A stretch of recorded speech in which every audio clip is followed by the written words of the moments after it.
En 1923, al promulgarse la Ley de Adquisición de Armamentos, se plantea la formación de un grupo de fábricas militares base de los establecimientos de años posteriores. En ese tiempo, tras la Primera Guerra Mundial, se analiza la imperiosa necesidad de satisfacer las demandas de material bélico en base a industrias propias que liberen al país de la dependencia externa y otorguen libertad de acción en caso de una emergencia nacional. Entre quienes impulsan la participación del sector militar en la industria se encuentran el entonces coronel Agustín Justo, el general José Uriburu, general Enrique Mosconi, los ingenieros militares Arturo Lugones y Manuel Sabio. El sector militar interpreta la actividad industrial como un pivote clave en la defensa del país. Propone la plena utilización de los recursos económicos con que cuenta Argentina, la construcción de puentes, caminos y líneas férreas. La opinión pública nacionalista recibió con aprobación dichas ideas, dado que las obras encargadas tienen como propósito el autoabastecimiento de material de guerra, el fomento de la industria aeronáutica y metalúrgica. La puesta en marcha de las primeras fábricas de gestión militar, dependientes de la Dirección General de Arsenales de Guerra, provoca el cambio de organización de dicha repartición a la que se anexa la Dirección General de Comunicaciones. En 1936 se conforma la Dirección General de Material del Ejército, que reúne lo productivo en su dirección de fábricas militares y lo relativo a previsión, reparación y mantenimiento en su dirección de arsenales de guerra. Fábrica Militar Río Tercero. Con el fin de afianzar la defensa nacional, en 1936 se crea la fábrica de munición de artillería para iniciar la construcción del grupo de obras para la instalación de la planta industrial y los edificios administrativos. 5 años después, se fabrica el primer proyectil de artillería. En 1947 se crea el Grupo Químico Río Tercero, cuyo objetivo era elaborar materias primas para la fabricación de pólvoras, explosivos y fertilizantes nitrogenados, como también realizar la recuperación de ácidos residuales procedentes de la fábrica de Villa María. En 1948 se iniciaron las obras de construcción de las plantas de producción química. Luego, las plantas de amoníaco y ácido nítrico se unificaron bajo la denominación de Fábrica Militar Río Tercero. La superficie cubierta por las instalaciones de la fábrica militar abarca 450 hectáreas y en ellas se encuentran ubicadas igualmente las empresas Atanor y Petroquímica Río Tercero. Actualmente realiza trabajos de mantenimiento en las plantas químicas y recomponiendo la cartera de clientes de productos metalmecánicos con un incipiente despegue en ese centro productivo. Un ejemplo de ello es la reparación de vagones. La Fábrica Militar de Pólvoras y Explosivos Villa María se creó oficialmente en 1937. Tiene su origen en una iniciativa del Ministerio de Guerra que en 1926 realizó estudios sobre la potencial ubicación de una planta que permitiera a la Argentina autoabastecerse de pólvoras y explosivos para las Fuerzas Armadas y de Seguridad, de acuerdo a las exigencias del Sistema de Producción para la Defensa Nacional. Sus instalaciones se encuentran en un predio de 316 hectáreas, ubicado aproximadamente a 7 kilómetros del centro de la ciudad de Villa María. Con su inicio, comenzaron a funcionar las plantas de éter dietílico, pólvoras monobásicas, pólvoras de doble fase, nitrocelulosas de ácidos, de nitroglicerina y de dinamitas. Luego, se inició la producción de productos para el mercado civil, fundamentalmente insumos para la industria privada. Así comienza la producción de explosivos de uso civil, de nitrocelulosa para lacas y pinturas y pólvoras de uso en cartuchería deportiva. La planta de éter dietílico y la planta de pólvoras deportivas cuentan con certificación de calidad ISO 9001. Fábrica Militar San Francisco. El coronel Badaro redacta un informe en el que aconseja la instalación de la planta en San Francisco. Entre los fundamentos de su recomendación figuran ubicación de la ciudad en la zona considerada militarmente como la menos vulnerable del país, contar con energía eléctrica que evite en un principio la colocación de equipo electrógeno propio, red vial que comunican con el puerto de Santa Fe, con la ciudad de Córdoba, con las provincias del norte y del oeste del país. También destaca la existencia de una importante red ferroviaria de ambas trochas, ancha y angosta, que comunican con Santa Fe, Rosario, Córdoba, Villa María y por extensión con Buenos Aires. Tras la recepción del informe de la Dirección General de Fabricaciones Militares, decide instalar la nueva planta en San Francisco. Se toma el 4 de agosto de 1942 como el día de la creación del establecimiento al que se le impone el nombre de Fábrica Militar de Munición de Armas Portátiles San Francisco. Posteriormente, se reemplaza por el de Fábrica Militar San Francisco. Los objetivos de la nueva planta se inscriben en el marco de la política industrial de la Dirección General de Fabricaciones Militares. Los aspectos más significativos de dichos objetivos son mantener una capacidad productiva potencial para abastecer a las Fuerzas Armadas en caso de movilización, efectuar estudios e investigaciones conducentes al conocimiento de las posibilidades industriales del país, realizar explotaciones y exploraciones para la obtención de materias primas básicas, propender al desarrollo de industrias básicas mediante su planta piloto, suplir las necesidades del país en materiales y elementos que los sectores privados no puedan satisfacer plenamente. Testimonios de dirigentes de nuestra ATE. Río Tercero. Ingresé a la fábrica militar de Río Tercero el 29 de septiembre de 1981. En ese momento se fabricaban vagones tubos de 45 kilos de gas, la chapa patente para todos los vehículos de la Argentina, el TAM tanque argentino mediano, cañoneras para Mercedes-Benz, cañoneras para Grospal, trépanos y camisas para YPF y proyectiles pesados desde 60 milímetros a 155 milímetros cañón. Cuando íbamos pasando por la avenida Sabio, muchos vecinos salieron a apoyarnos con sus aplausos por la defensa que estábamos haciendo. Logramos pasar esa etapa, pero cuando llegó el gobierno de Menem, empezaron todas las políticas de flexibilización y privatización en la cual ATE dio pelea. No pudiendo frenar aquella entrega de nuestro patrimonio de fabricaciones militares, posteriormente ocurre el trágico hecho más terrible para la ciudad, las explosiones de los días 3 y 24 de noviembre de 1995. En el año 1996 despiden a 424 trabajadores de nuestra fábrica. Esto fue muy triste y doloroso para los trabajadores como para la actividad económica y social de nuestra ciudad. San Francisco, Luis Chapero, Secretario General Seccional 1986-1996. Desde el inicio de la decadencia de los años 90, la fábrica militar supo ser una generadora de la mayoría de las empresas pymes que aún hoy se encuentran en la ciudad. La seccional San Francisco de ATE mantuvo una activa participación gremial a través de manifestaciones, protestas, reuniones y gestiones que pese a todo resultaron infructuosas y no lograron evitar el cierre.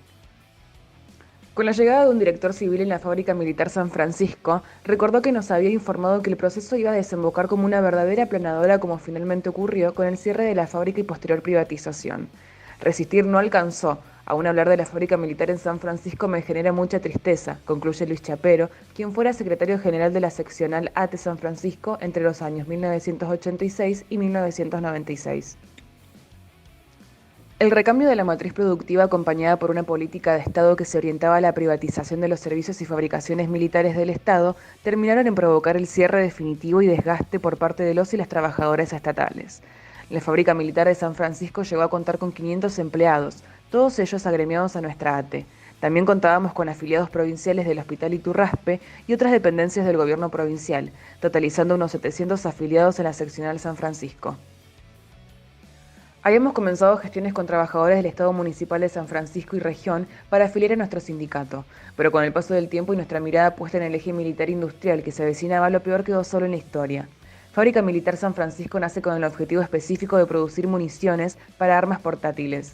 En agosto del año 1944 se inicia la fabricación de vainas y balas. Hacia el año 1950 se agrega la producción de cartuchos. Por los años 1960 se da comienzo a una nueva etapa industrial en el establecimiento, produciendo electromotores de baja potencia.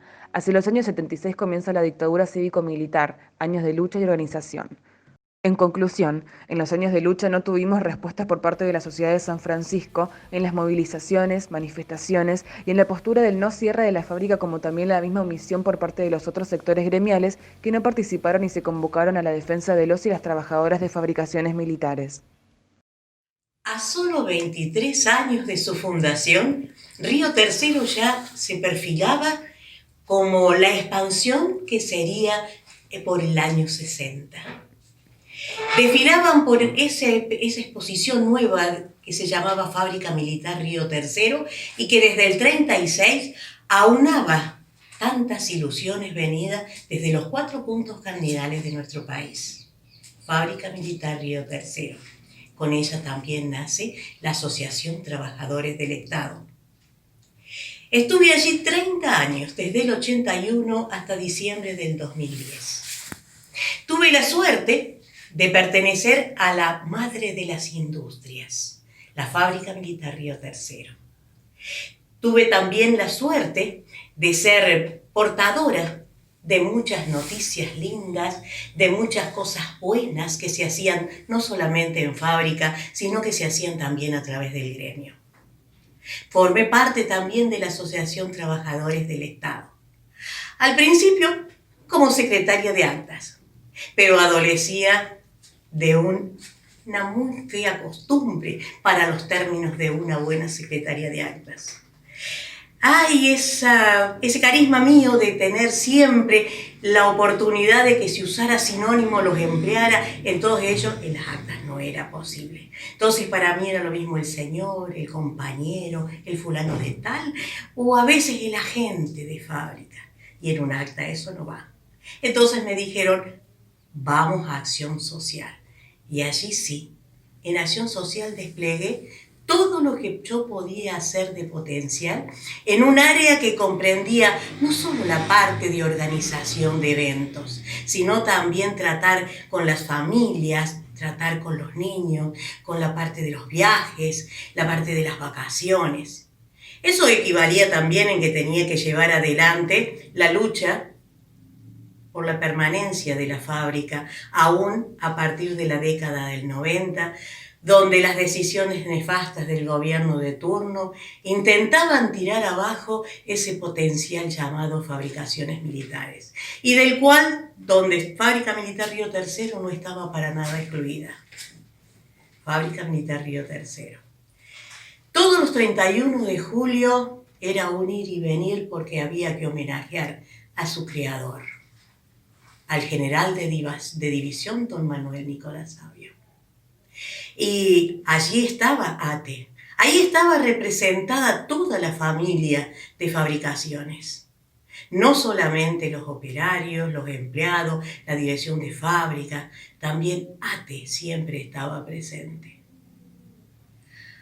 Siempre tuvimos la conexión justa para poder tratar todos los problemas a través de nuestros delegados. Siempre. Siempre el acuerdo con la gente de la dirección tuvo la posibilidad del acercamiento. Porque si había algo que tenía la fábrica militar, era algo que se llamaba el Estatuto del Personal Civil, y que en una paridad de condiciones se privilegiaba el ingreso de los familiares directos. En mi familia éramos 18. Y fue el único caso en mi familia donde mi papá y yo y mi hijo teníamos las 3 generaciones trabajando al mismo tiempo. Sí, era realmente un marco de camiseta puesta de fábrica. Y esa camiseta también se trasladaba al gremio. Entonces, en esa simbiosis, de fábrica y gremio, allí nos fortalecíamos todos. Creíamos que íbamos a tener, que se iba a rehabilitar todo lo que faltaba en fabricaciones. Bueno, para desgracia de nosotros, fue lo que todos sabemos. El desmembramiento del Estado, de las empresas del Estado Nacional, Fabricaciones Militares, que fue el mayor holding nacional, empezó y quedó, en definitiva, quedó en su mínima expresión. Para dar un ejemplo, en esta provincia de Córdoba éramos 3 fábricas militares: Río Tercero, Villa María y San Francisco. Desgraciadamente perdimos la fábrica militar de San Francisco y en total perdimos 10 fábricas militares con el menemismo. No nos podíamos recuperar, quedamos en la mínima expresión. Antes de las explosiones ocurridas en 1995, nosotros formábamos las compañeras, también con los compañeros, teníamos actividades de concientización de lo que era fabricaciones militares. Entonces armábamos grupos, íbamos a las escuelas secundarias a dar prácticamente clase de lo que podía, de la capacidad de fabricaciones militares, de los beneficios que daba la industria nacional privada y a la sociedad en general. Todo eso lo pudimos hacer hasta las explosiones. Después de las explosiones fue terrible. La misma sociedad de Río Tercero estuvo totalmente en contra de fabricaciones militares. Por eso era que escribían en el pavimento: fabricaciones militares igual a muerte. Los medios de comunicación nos hostigaban siempre, día y noche. Bueno, han pasado los años, nosotros sobreviviendo hasta la llegada. Tuvimos un repunte en el gobierno, en el último gobierno de Cristina, tuvimos un repunte. Luego vino el gobierno de Macri y para nosotros la verdad que fue el desastre final. Lo que sí nosotros los compañeros sabíamos, los mayores, sabíamos lo que se venía y bueno, desgraciadamente sucedió, fue nuevamente los despidos en fabricaciones militares, en los cuales las compañeras siempre estuvieron presentes. Nosotras hemos acompañado en todo momento porque también, no solo hemos acompañado, hemos sido y seremos parte de las conducciones de ATE. Hola, soy Ana Francis Martín, ex trabajadora de la fábrica militar, jubilada, trabajé en los años 1967 al 2017. Siempre cumplí el rol de oficinista, en la cual en esos momentos, en el año 67, había mujeres que trabajaban en la planta haciendo saquetes. También hay gente actualmente en laboratorio, mujeres, y en sanidad últimamente hay doctoras y enfermeras. Siempre yo acompañando en la lucha de ATE para defender los derechos. Hoy cumplo la función de vicepresidenta del Centro de Jubilados de NATE, siempre tratando de acompañar a la gente que aún está en actividad.